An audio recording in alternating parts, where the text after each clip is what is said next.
Hey, everybody. Welcome to today's Clear Path Leadercast. Really glad to have you join us. So let's go ahead and get started. I am Craig Anderson. I'm the president of Clear Path Coaching and Consulting. I am an accidental executive and a leadership competence coach who helps accidental executives gain the confidence that they need to effectively lead their organizations to success. I came up through my career with an English degree. Who knows? I did not expect to end up running national sales teams and national departments and divisions for Fortune 500 companies. But yet, that's where I found myself. Learned a lot about leadership over that time and what it's like to feel like the outsider at the table who doesn't have the MBA, who doesn't have all the business experience. And that's what I do in my practice is help those accidental executives like I was build the confidence they need to be successful, to get rid of those sleepless nights, to get rid of all the second guessing themselves, and really lead with confidence and strength.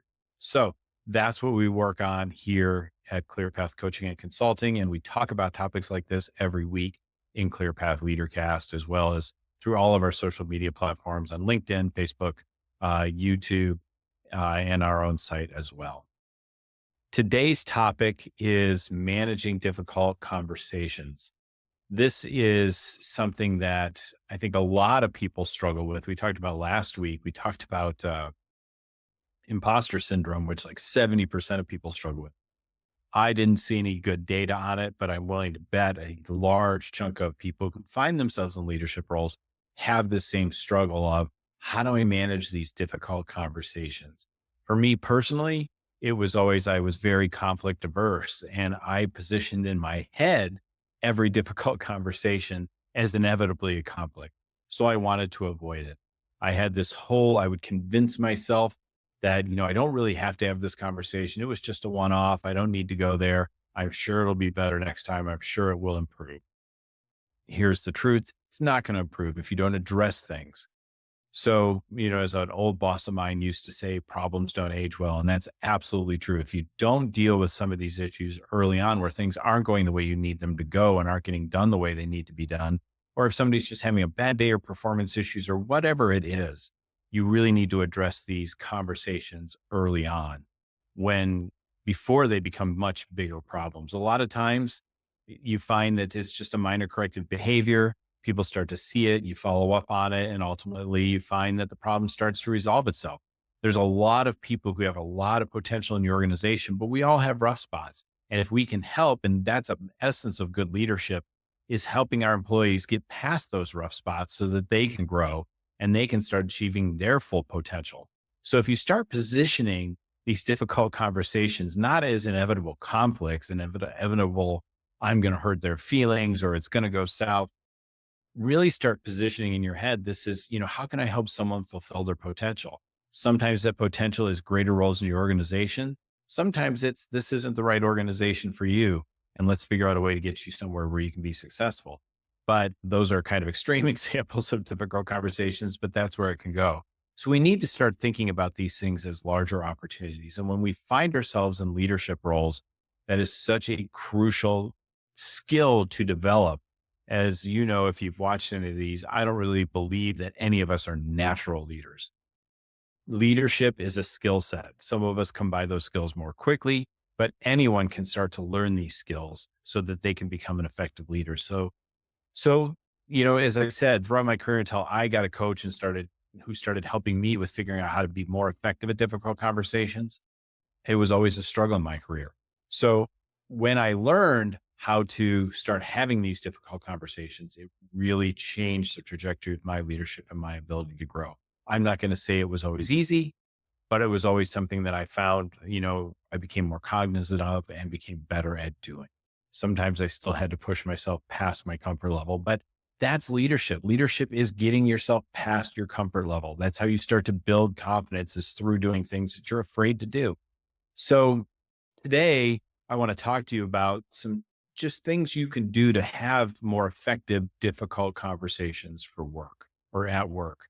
So let's take, for example, we find someone who is constantly missing deadlines or not delivering on something they're supposed to do. The first step is, look at it, make sure you're looking at the issue objectively. make sure you have a pretty good handle on what's going on and prepare yourself for the conversation. Now, if you're familiar with the book Crucial Conversations, it really gives you a great frame for thinking about these difficult conversations that you're about to have. And the way you want to start out in thinking through this conversation, it's important you want to prepare for this. You don't want to just try and have a rough conversation on their way to as they're making their way to the car at the end of the day. So, just as it comes to you, let's think about preparing for these conversations. 3 questions that will help you effectively prepare for difficult conversations. And again, this is from Crucial Conversations is one, what do I want for myself from this difficult conversation? What is it that I want to achieve? Is it feeling better about the person I'm delegating to? Whatever that is, first thing is, what is it that I want from the conversation? The second question you want to ask yourself is, what do I want for the other person to have from this conversation? I don't think any of us look at our employees and say, man, I just want to ruin their day. And I want to show them, I'll show them. That's not what we want. What we want is we want them to be successful because when our team's successful, we'll be successful. So position this in your head as what is it that I want for them out of this conversation? And then the third piece of the conversation is what do I want for the relationship from this difficult conversation I'm going to have with them? So start with those 3 questions is what is it that I want? I want, if it's they're missing deadlines is, I really want them to be on top of the deadlines because when they're missing them, I'm missing my deadlines and I'm not getting things done that I need to get done. So I want to make this problem go away. What I want for them out of the conversation is I want them to learn how to hit deadlines and what to do if they're struggling to meet those deadlines. It could be, I want to give them some tips. It could be, I want to teach them how to ask for help. But what is it that I want for them out of the conversation?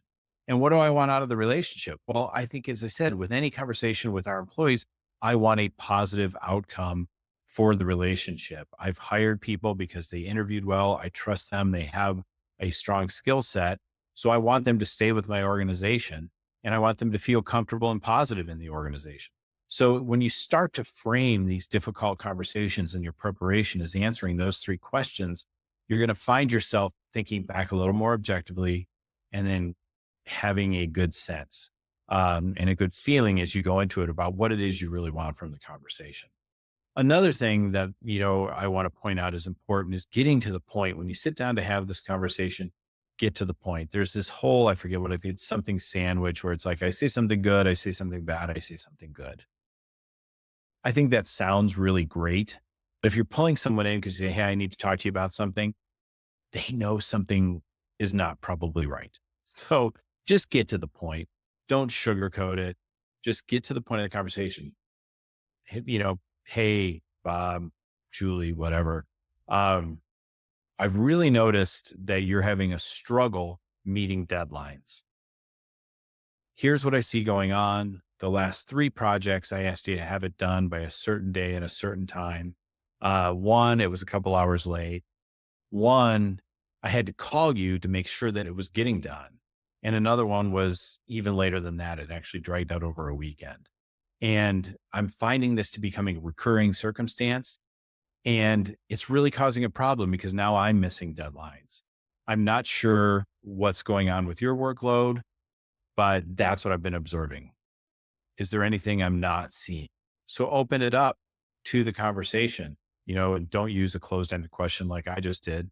You could try and use it as an open-ended question at the end to say, can you please tell me more about what's going on? Where are the challenges with you in hitting these deadlines? So get to the point, explain what it is you are observing, right? Because a lot of times there's what we observe and what they observe, and somewhere in between is the truth of what's going on. So make sure that you lay out very clearly, here's what I'm seeing and here's why it's a problem.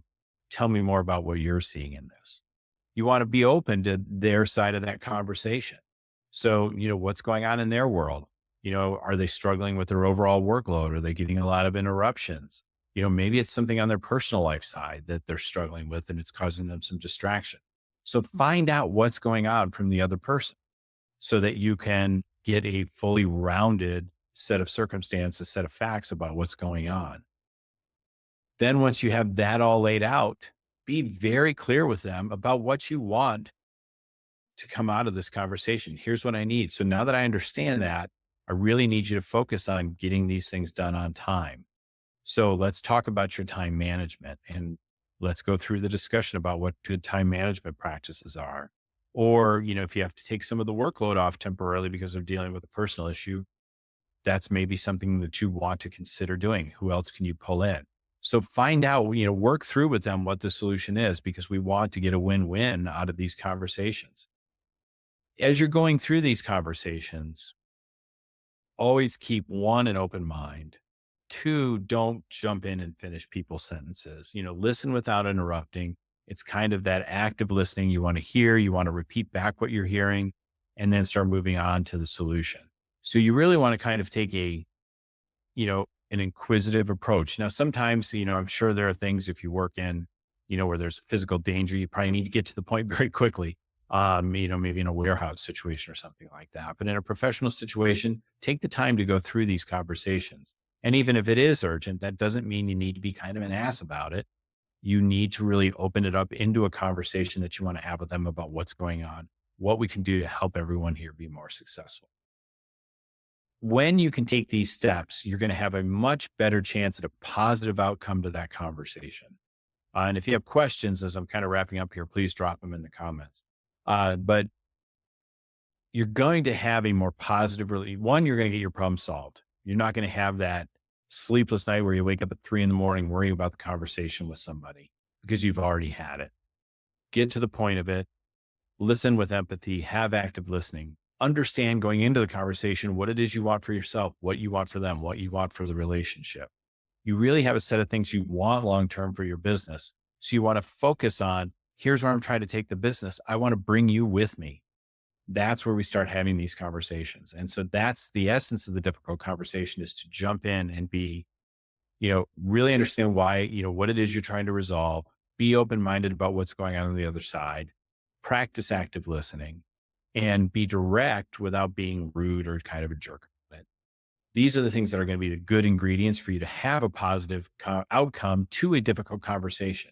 And again, you've got to have these difficult conversations. It's a big struggle for new leaders who aren't used to maybe having these conversations. And by the way, these skills apply to your personal life too, but having difficult conversations is sometimes a big part of being a leader.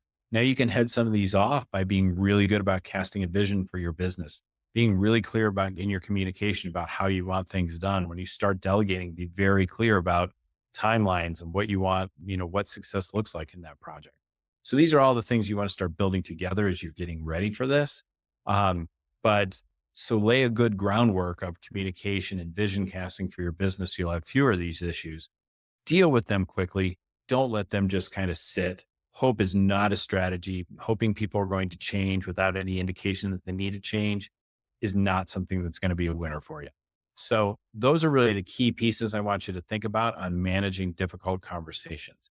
If you have questions and you weren't with us live, just give me a hashtag replay.